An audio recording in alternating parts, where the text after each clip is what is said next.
Commander Alan Wright stood on the bridge of the UEF horizon. He looked out at the empty space around their ship. The ship was sent to check a strange energy reading at the edge of the solar system. This simple mission had quickly become humanity's first official meeting with aliens. "Commander, we are getting a message," said Lieutenant Susan Morgan. Her fingers moved quickly over the communication panel. "It's coming from the ship ahead of us." The alien ship was unlike anything humans had ever seen. It was huge and seemed to break the laws of physics. Parts of it appeared to fade in and out of view. "Put it on screen," Alan ordered, straightening his uniform. The main screen turned on. It showed a being with shiny blue skin and many eyes arranged in a pattern on what looked like its face. When it spoke, the ship's computer translated. "Humans of Earth, I am Ambassador Zelthor of the Galactic Confederation. We have watched your species for some time. Your technology has improved enough for you to join our group of intelligent species." Alan looked at his second-in-command, Commander Patricia Davis, before answering. "Ambassador Zelthor, we are honored by your invitation. Humans have always wondered if we were alone in the universe." "You are far from alone," the alien replied. "The galaxy is full of life and intelligence, but there are rules that must be followed. We will send a group to your planet to begin official talks." What seemed like a great moment for humanity soon showed itself to be much more complicated. As the talks went on at Earth, Alan and his crew found disturbing information about how the Confederation treated newer member species. Records given to them by a friendly alien showed that several recently joined civilizations had been used for their resources. Their populations were sometimes moved to serve Confederation interests. "This isn't an alliance," Patricia said seriously as they looked at the evidence in Alan's room. "It's colonization with a friendly face." Alan nodded, his face showing determination. "Then humanity needs to be ready. We won't become anyone's servants or resources." While Earth's leaders debated joining the Confederation, not knowing it's true, Nature Alan and his most trusted crew members began making a plan. Humanity would need to prepare, not just through talks but with military strength. They would need allies, technology, and most importantly, they would need time. A month after first contact, Alan met with his most trusted officers in a secure room deep within the horizon. "The Confederation isn't what it seems," he told them, displaying the evidence they had gathered. "They present themselves as benevolent guides, but they're really looking for resources and labor." "What can we do?" asked Lieutenant Greg Foster. "Earth is already excited about joining. The promise of advanced technology is too tempting. We can't stop the process entirely," Alan admitted, "but we can build safeguards. We need to learn as much as we can while giving away as little as possible." Patricia pulled up a star chart. "We should also look for potential allies. The records show other species that have resisted Confederation control. They might help us." Susan reviewed the technical data they had gathered. "Their technology is advanced, but it follows patterns we can understand. With time, we could adapt, some of it for our own defense." As the meeting continued, the group's resolve strengthened. They would work within the system when necessary, but always with Earth's independence as their primary goal. "We need to be careful," Alan warned. "If the Confederation realizes what we're doing, they could take more direct action." "What about the government?" Greg asked. "Shouldn't we tell them?" Alan shook his head. "Not yet. There are too many excited voices drowning out concerns. We need more proof before we go public." Susan looked troubled. "So we're forming a secret group within Earth's military? A guardian force?" Alan nodded. "To protect humanity when diplomacy fails." By the time dawn broke over Earth, the core of what would later be known as the Guardians had been formed. Each member took a solemn promise to protect humanity's freedom among the stars no matter the cost. On Earth, the first official Confederation delegation arrived to great celebration. They brought gifts of technology and promises of a bright future. Few noticed the small print in the agreements or the careful positioning of Confederation advisors in key industries. Alan was recalled to Earth to brief military leadership about the Horizon's first contact. After his official report, he was approached by Admiral Lisa Reeves. "Walk with me, Commander," she said quietly. In the gardens outside the military headquarters, far from any listening devices, the Admiral spoke frankly. "Your report was perfect," she said. "Detailed, factual, and completely lacking your actual concerns." Alan kept his face neutral. "Ma'am? I have friends in intelligence, right? The kind who notice patterns. The Confederation's approach to Earth matches how they've approached at least 3 other worlds in the last decade. Those worlds are now effectively under Confederation control." Alan felt a rush of relief. They weren't alone in their suspicions. "We need to prepare," the Admiral continued. "Quietly, under the guise of adapting their technology. I'm forming a special division, and I want you to lead it." "What would this division do?" Alan asked. "Develop defensive capabilities the Confederation doesn't know about. Establish backup colonies off their radar. Create communication channels they can't monitor." She met his eyes. "In short, ensure humanity has options if this alliance turns sour." Alan nodded slowly. "I already have a team in mind." "I thought you might." Admiral Reeves smiled thinly. "Officially, you'll be heading technological integration. Unofficially," she left the sentence hanging. "Unofficially, we'll be the guardians of humanity's independence," Alan finished. As they parted ways, Alan felt both the weight of responsibility and the fire of determination. Humanity had fought too hard for too long to surrender its future to alien masters, no matter how advanced they might be. The oath took shape in quiet conversations and encrypted messages. Humanity would protect its own, whatever the cost. The stars had finally answered humanity's age-old question, but the answer had brought a terrible responsibility. 5 years after first contact, Susan Morgan was now Captain Susan Morgan. She stood in the shadows of New Geneva's diplomatic quarter, waiting for her contact. Earth had joined the Galactic Confederation on a trial basis. This gave humans access to advanced technology, while they carefully kept their independence on important matters. "You're late," she said as a figure came out of the darkness.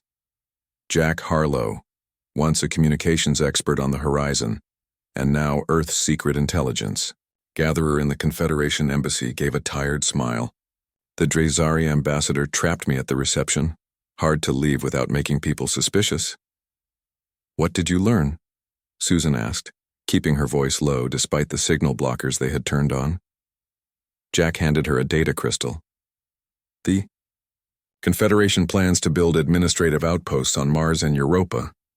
They're calling it cultural exchange, but the plans include resource extraction facilities and military capabilities." Susan put the crystal in her pocket. "Just like Proxima Centauri 4. Proxima Centauri 4 had been a hard lesson.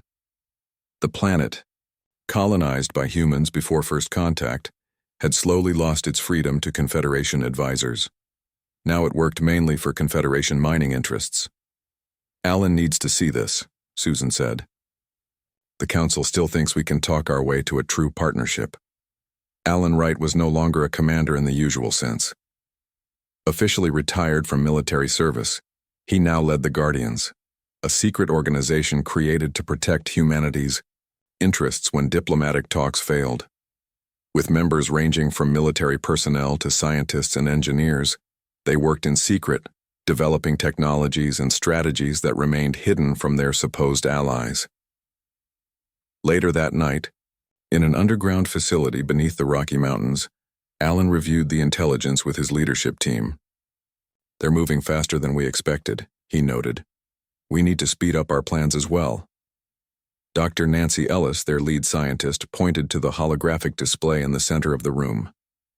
"The reverse-engineered shield technology is ready to use, and we've made good progress on the phase shift drives. But the weapon systems are still unstable."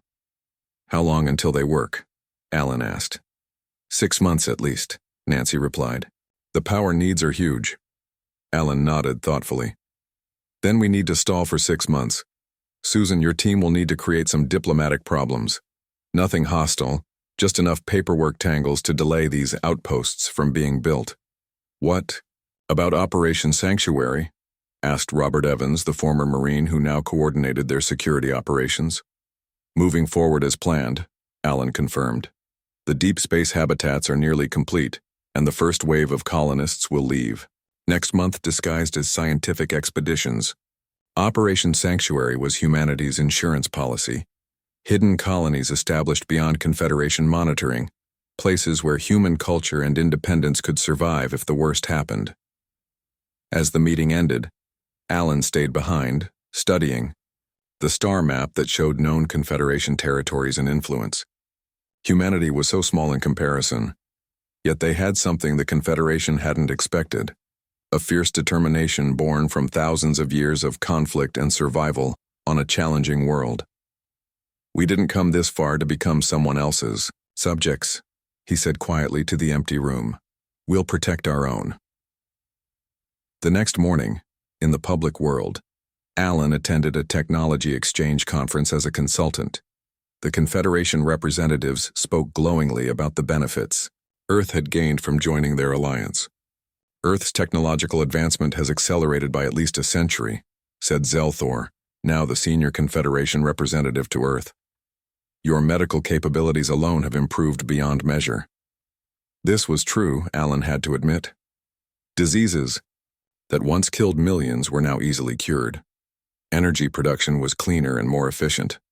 But the price of these advances was becoming clearer each day. After the conference, Alan met with Admiral Reeves in a secure room. "The Council is considering the Confederation's request for mining rights on the Moon," the Admiral said grimly. "They're offering advanced propulsion technology in exchange." "And when the Moon is stripped of resources?" Alan asked. "What will they want next?" "I've delayed the vote for now," Reeves replied. "But the economic benefits are tempting to many. Council members. Show them the data from Proxima Centauri 4, Alan suggested. Let them see what happened there after the mining began." "I have. Some think we can negotiate better terms." The Admiral looked tired. "How goes the Guardian project?" "We're on schedule. Mostly," Alan reported. "The shield technology works, the weapons need more time. The sanctuary colonies will be ready within the year." "And if we need to act before then?" Alan's face grew serious. "We have contingency plans. They're not ideal, but they'll give us a fighting chance." The door chimed, announcing another visitor. Dr. Ellis entered, looking excited despite her obvious fatigue. "I'm sorry to interrupt," she said, "but I've just had a breakthrough with the phase shift technology." She activated a small device, and a holographic model appeared above it. A new ship design unlike any in Earth's fleet. "We've been approaching this wrong," she explained. "Instead of copying their technology, I looked at the principles behind it and found a different application. This design can move through space in ways the Confederation doesn't expect or understand." Admiral Reeves studied the model with interest. "Can we build it?" "With the resources we've secretly gathered?" "Yes," Nancy confirmed. "I estimate 3 months for a prototype." "This could change everything," Alan said, hope in his voice for the first time in months. Later that day, a Confederation cruiser entered Earth orbit unannounced, a clear violation of the agreements between Earth and the Confederation. When Earth's Defense Council demanded an explanation, the response was troubling. "We received reports of unauthorized technological development," the Confederation commander stated. "Under Section 47 of our agreement, we have the right to investigate potential threats to Confederation security." The message was clear. The Confederation was watching more closely than they had realized. The Guardians' work needed to be even more secretive, their communications more secure. That night, Alan called an emergency meeting of Guardian leadership. "We've been compromised to some degree," he told them. "From now on, we operate under the assumption that the Confederation is actively looking for us." "Should we accelerate the timeline?" Susan asked. Alan considered this carefully. "No. Rushing could lead to mistakes we can't afford. But we need to increase security and move some operations off-planet, to the dark side of the Moon and the sanctuary colonies." As the others left to implement the new security measures, Robert stayed behind. "You know war is coming, don't you?" Alan nodded slowly. "Not war as we've known it. Something both more subtle and more devastating. The Confederation doesn't want to destroy us, they want to use us. And they're willing to break us if necessary. And we're willing to do what? Robert asked. Alan's eyes hardened. Whatever it takes to remain free. That's the oath we took, to protect our own, no matter the cost. Outside, the stars shone coldly, in the night sky. Somewhere among them, the balance of power was shifting. Humanity's silent resistance was about to become something much more visible and much more dangerous. Commander Linda Cole of the UEF Defiance watched as the Confederation cruiser disabled another Earth vessel, this one a civilian science ship studying Saturn's rings. Confederation vessel, this is Commander Cole. She sent a message, keeping her voice calm despite her anger. You have fired upon an unarmed Earth vessel in Earth's territory. Stop your attack immediately. UEF Defiance, came the reply.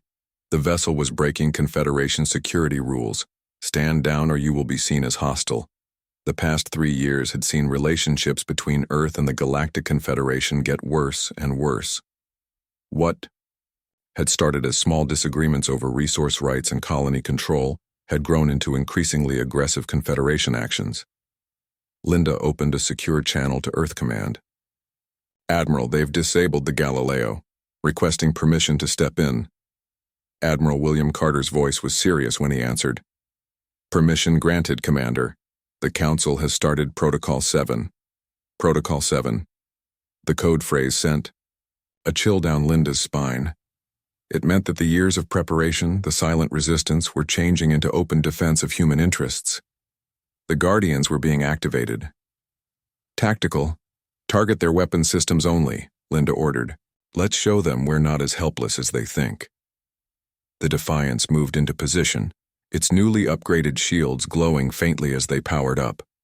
When the Earth vessel fired, the Confederation cruiser was completely surprised. Their weapons, technology, that humanity wasn't supposed to understand, let alone counter, struck with precision, disabling the alien ship's offensive capabilities without destroying it. Confederation vessel, Linda sent another message. This is your only warning. Leave Earth space immediately. Across the solar system, similar scenes were happening as Earth ships, suddenly showing capabilities that had been developed in secret, moved to protect human interests and vessels. On Earth, Alan Wright walked into the United Earth Council chambers for the first time in years, now wearing the formal uniform of the Guardians, an organization whose existence was about to become very public. Representatives of Earth, he began, addressing the emergency meeting that was being broadcast globally. Today marks a turning point in our relationship with the Galactic Confederation. For years, we have tried diplomacy while preparing for the possibility that diplomacy might fail. That day has come. He activated a display showing the confrontations happening throughout the solar system.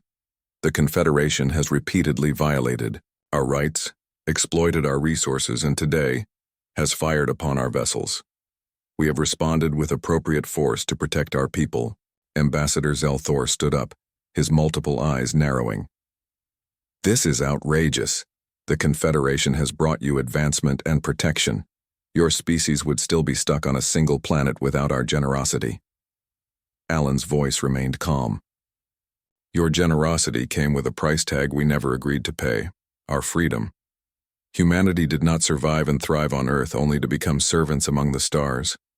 He turned back to the Council.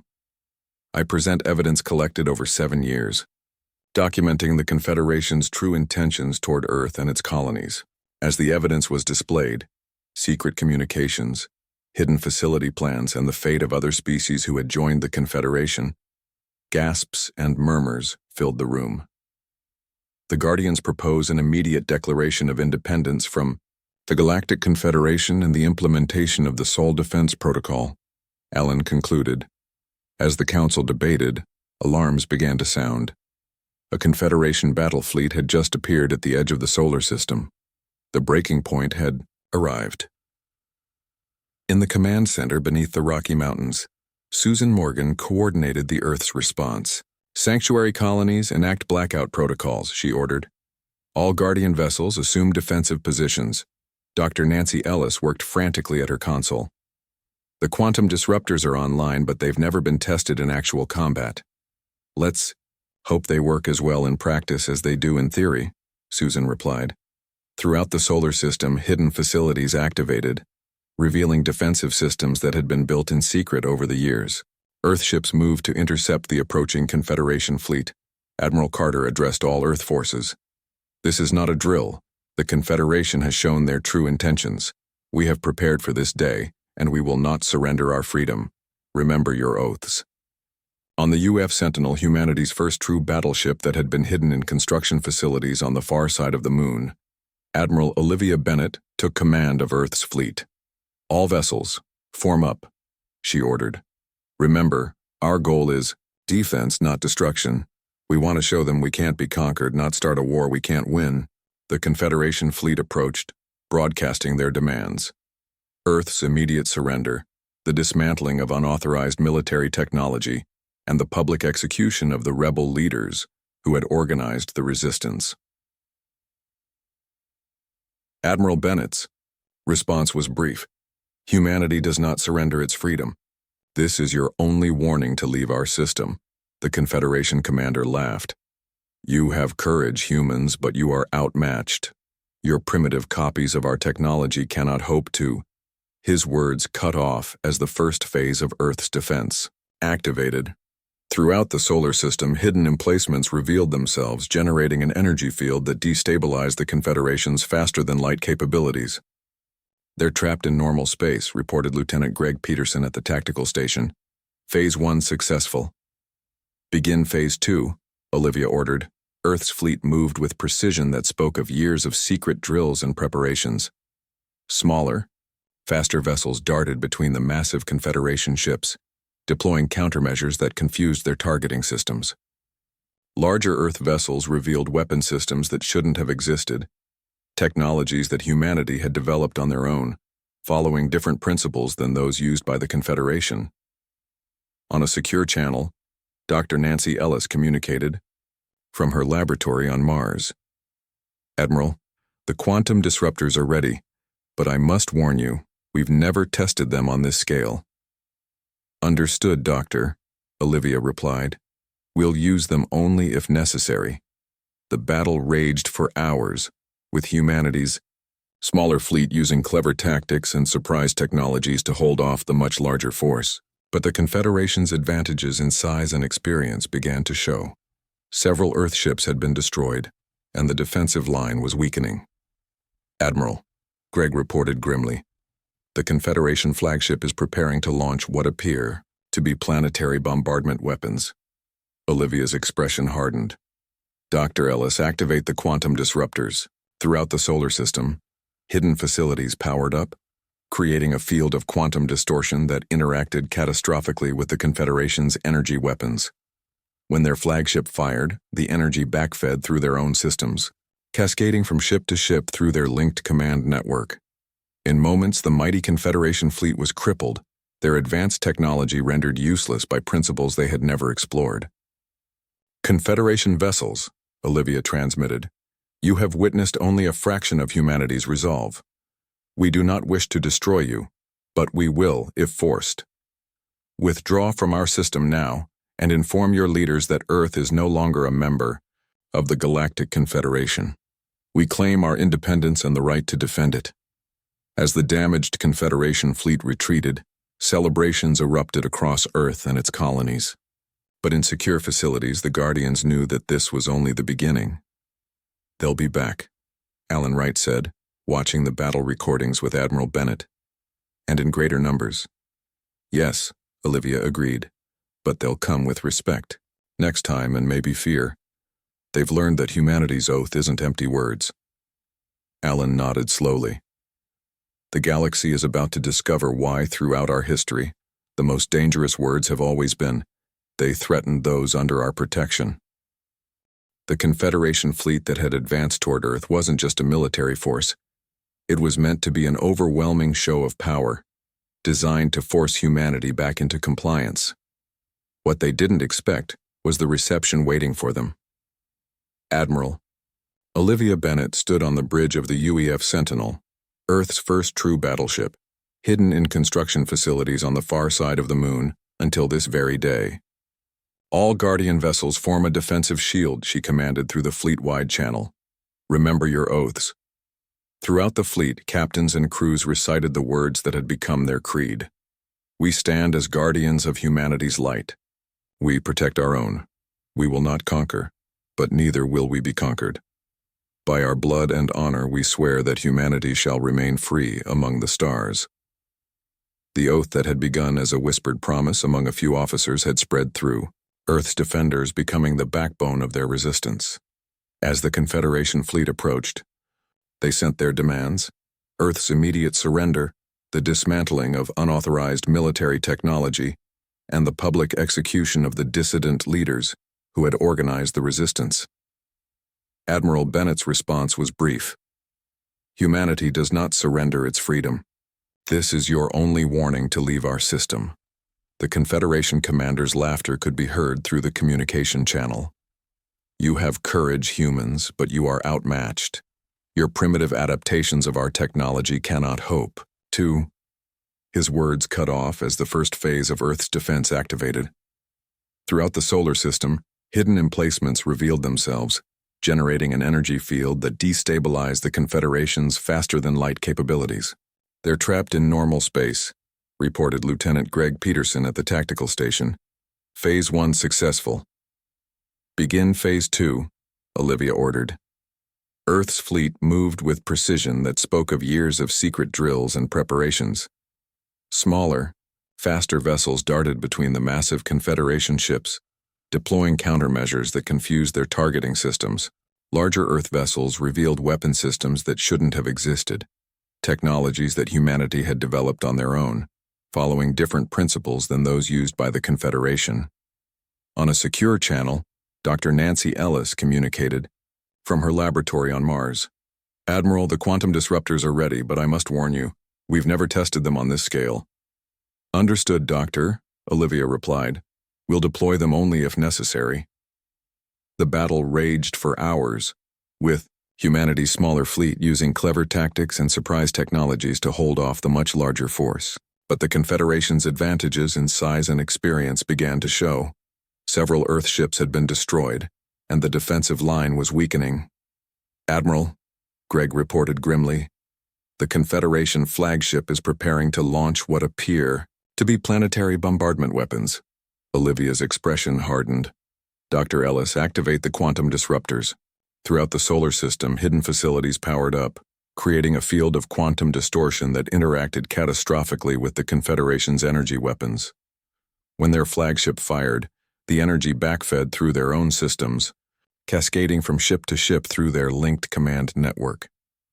In moments, the mighty Confederation fleet was crippled, their advanced technology rendered useless by principles they had never explored. Confederation vessels, Olivia transmitted, you have witnessed only a fraction of humanity's resolve. We do not wish to destroy you, but we will if forced. Withdraw from our system now, and inform your leaders that Earth is no longer a member of the Galactic Confederation. We claim our independence and the right to defend it. As the damaged Confederation fleet retreated, celebrations erupted across Earth and its colonies. But in secure facilities, the Guardians knew that this was only the beginning. Back on Earth, Alan Wright addressed a global audience from the United Earth Council chambers. People of Earth and her colonies, today we have declared our independence from the Galactic Confederation. This was not a step taken lightly, but one forced upon us by the Confederation's actions against our sovereignty and freedom. He displayed evidence of the Confederation's exploitation of other species and their planned subjugation of Earth. We did not seek this conflict, but neither will we shy away from it. For years, the Guardians have prepared in secret, developing technologies and strategies to ensure humanity's continued independence among the stars. Images appeared on screens around him. The sanctuary colonies established beyond Confederation knowledge, the new shield technologies, the quantum disruptors that had turned the tide of battle. These achievements represent not just the work of the Guardians, but the spirit of humanity itself, our creativity, our determination, and our refusal to surrender our future to those who would control us. In the weeks that followed, humanity braced for the Confederation's response.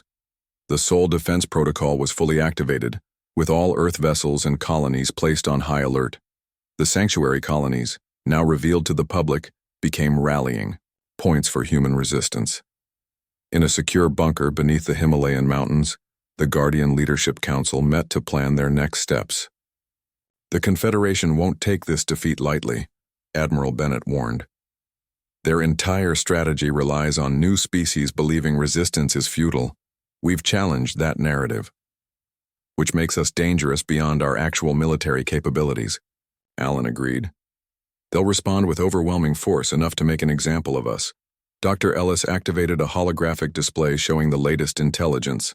Our deep space monitors have detected massive fleet movements at the edge of Confederation space. They're gathering for a major assault. How long do we have? Asked Susan Morgan, now coordinating Earth's intelligence network. 2 months at, most, Dr. Ellis replied. They're assembling ships from across their territory. Allen studied the display thoughtfully. Then we need to use that time wisely. Nancy, can the quantum disruptor technology be adapted for offensive use? Theoretically, yes, she answered. But it would require getting much closer to their ships than last time. Work on it, Allen ordered. In the meantime, we need allies. Susan, what's the status of our outreach to other species on the Confederation's edges? Susan brought up a different display. We've made contact with 3 species who've suffered under Confederation rule. They're interested in our resistance, but afraid of reprisals. Show them the battle footage, Allen suggested. Proof that the Confederation can be fought, and offer them our shield technology as a gesture of good faith. As the meeting progressed, plans were made for Earth's continued resistance. Operation Phalanx would strengthen the system's defenses. Operation Outreach would seek allies among other oppressed species. Operation Sanctuary would expand the hidden colonies as fallback positions. When the others had left to implement their assignments, Admiral Bennett remained with Allen. Do you think we can win? She asked quietly. Not just survive, but actually defeat the Confederation?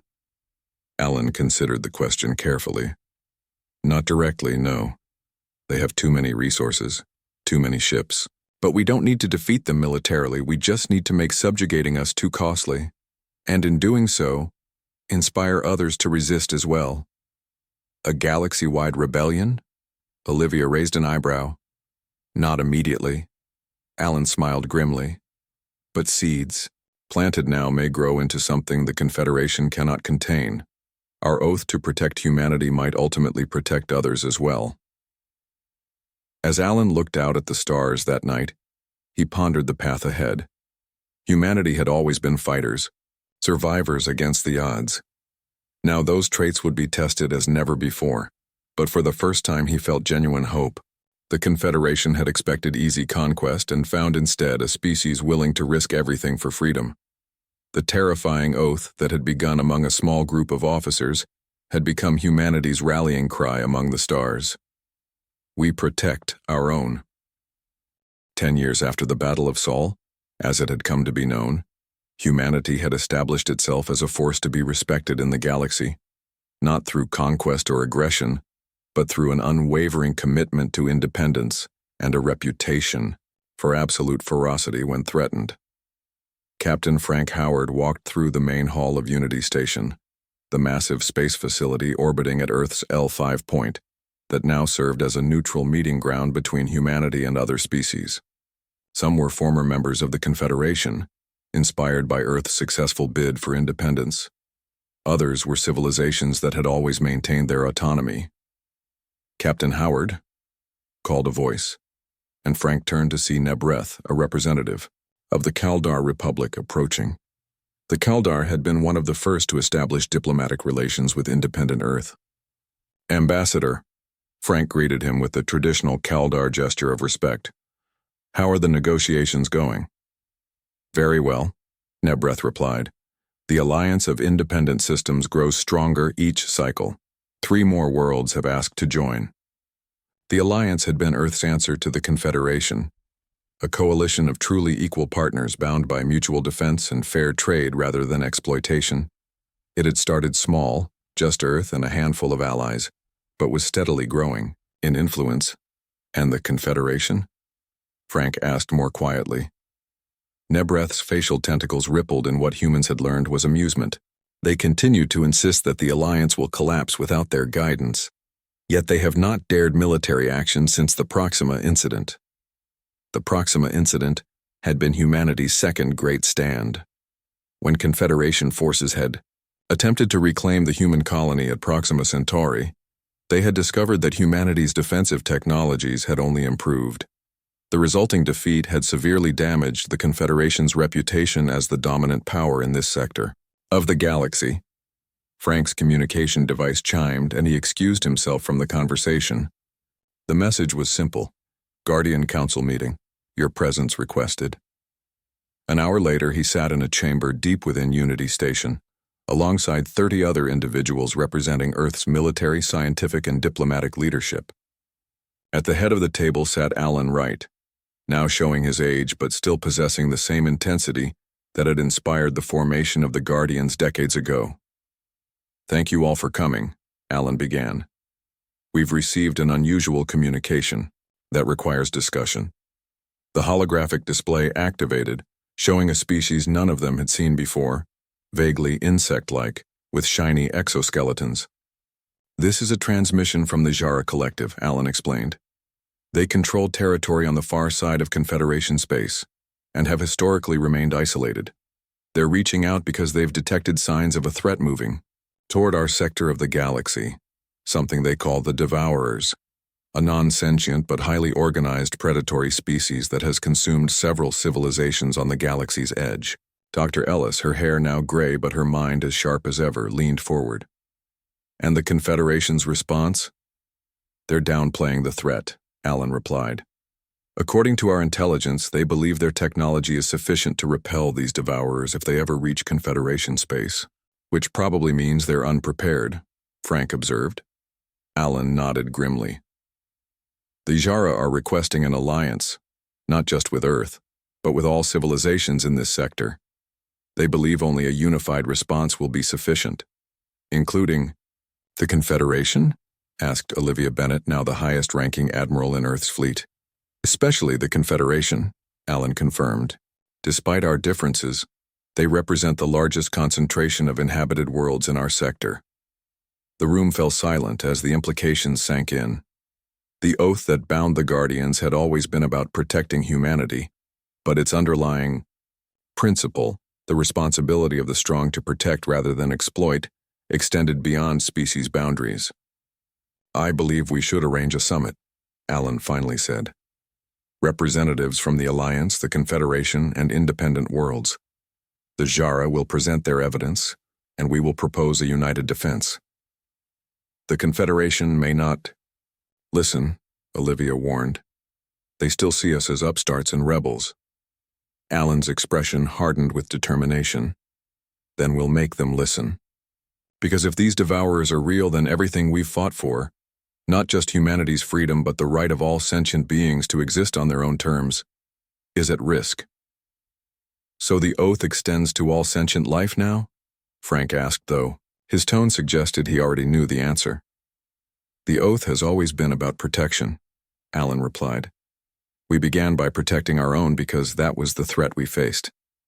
But true Guardians don't limit their protection only to those who look like them or share their origins. As the meeting concluded and plans were made for the unprecedented summit, Frank found himself standing with Alan by the observation window, looking out at the Earth below. When I made that first oath with you on the horizon, I never imagined where it would lead, Frank said quietly. Alan smiled, the lines around his eyes deepening. I did. Not the specifics, but I knew that humanity's path to the stars would transform us. The question was always whether that transformation would diminish us or elevate us. And which has it done? Frank asked. Both. Neither. Alan shrugged. We're still human with all our contradictions, capable of terrible violence when threatened, yet equally capable of extending protection to those who cannot protect themselves. That's the essence of the oath. Not that we'll fight, but why we'll fight. 3 months later, representatives from 200 worlds gathered at Unity Station.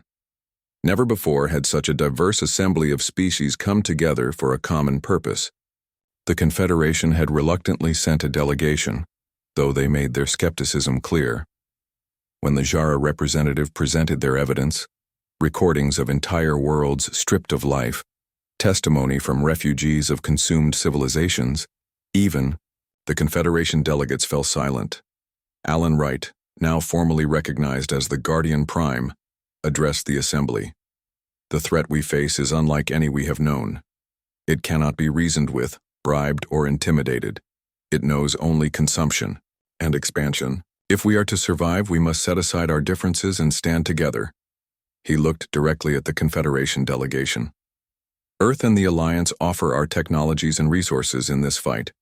We ask the same of the Confederation. The lead Confederation delegate, an elder of a species known for their caution, studied Alan for a long moment before speaking. Your species surprised us, Guardian Wright. We thought you primitive, yet you defeated our finest ships. We thought you isolated, yet you built an alliance that rivals our own. Perhaps we have been mistaken in our assessment of younger species. The delegate rose to his full height. The Confederation will join this united defense, not as leaders, but as equals. As the summit continued, plans were made for a galaxy-wide defense network. Humanity's quantum disruptors would be adapted for use against the Devourers. Confederation power systems would be integrated with Alliance shield technologies. The Jara would provide early warning systems and evacuation protocols. The terrifying oath that had begun with a handful of humans determined to protect their independence had evolved into something greater, a promise that the strong would stand for the weak regardless of origin or species. The stars that had first filled humanity with wonder, then fear, now offered a purpose. Guardians of all sentient life against the darkness beyond.